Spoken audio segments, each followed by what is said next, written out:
Good evening mga followers. Birthday daw sa akong anak karon nga si Carl Gilbert Quizon. Nami karon sa Cathedral Church. Nagkot mi kay ang birthday karon 16 birthday. Happy birthday anak. Muro gani atong ma-celebrar.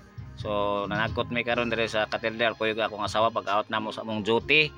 So ang iyang pangandoy kuan na gyud nagpalit siya og Vans nga sapatos kay mao ra gyud na iyang gipangayo.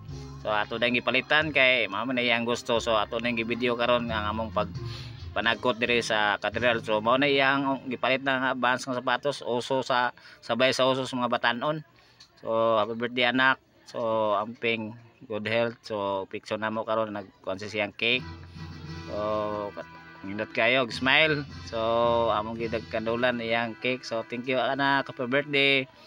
Thank you, happy birthday Carl amping. So good health tarong eskwela para makahuman jud og eskwela. Muna na pangandoy sa imong mama papa. I love you anak, happy birthday. Love you kani papag mama. Happy birthday anak. So lipay kay siya. Nakaread yun, happy birthday. Happy birthday Carl.